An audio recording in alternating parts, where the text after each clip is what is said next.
அன்பான இறைமக்களே, உங்கள் அனைவருக்கும் அன்பின் வாழ்த்துக்கள். கடவுள் நம்மை மீட்க தம் மகனை அனுப்பியதால் இயேசு பாடுபட்டு தம் உயிரையே தியாகம் செய்தார்.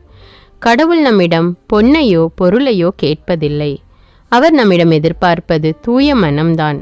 பரிசுத்தம் இல்லாமல் கடவுளை தரிசிக்க முடியாது. தேவனுக்கு தம் உடலையும் உள்ளத்தையும் ஆன்மாவையும் அர்ப்பணிப்போமா?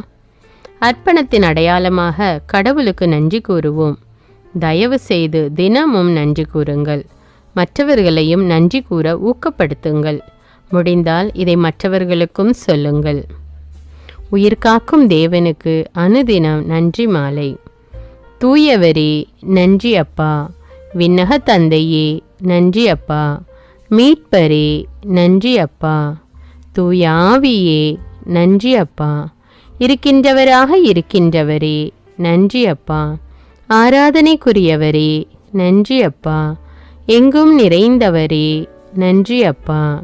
என்றும் வாழ்பவரே நன்றி அப்பா. இனியவரே நன்றி அப்பா. உன்னதமானவரே நன்றி அப்பா.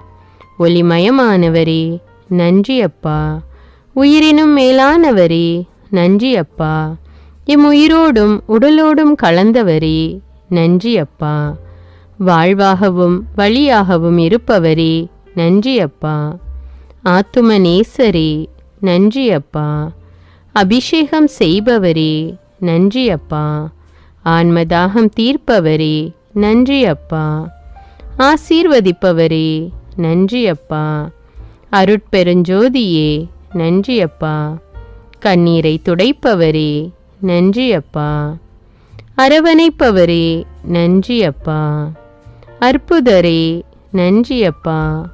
பாதுகாப்பவரே நன்றி அப்பா. நன்மைகள் செய்பவரே நன்றி அப்பா. அன்பின் பிறப்பிடமே நன்றி அப்பா. கருணையின் இருப்பிடமே நன்றி அப்பா. காலையில் கண் விழிக்க செய்பவரே நன்றி அப்பா. வேதனைகளை மாற்றுபவரே நன்றி அப்பா. கண்மணி போல காப்பவரே நன்றி அப்பா. வாக்கு மாறாத நேசரே நன்றி அப்பா. உலகின் அதிபதியே நன்றி அப்பா. நீதிபதிகளுக்கெல்லாம் மேலான நீதிபதியே நன்றி அப்பா. நோய்களை குணமாக்குபவரே நன்றி அப்பா. கவலைக்கு மருந்தே நன்றி அப்பா. ஞானத்தின் உறைவிடமே நன்றி அப்பா. ஒடுக்கப்பட்டோருக்கு உரிமை வாழ்வு வழங்குபவரே நன்றி அப்பா. மிகவும் பெரியவரே நன்றி அப்பா. மகிமை மிகுந்தவரே நன்றி அப்பா.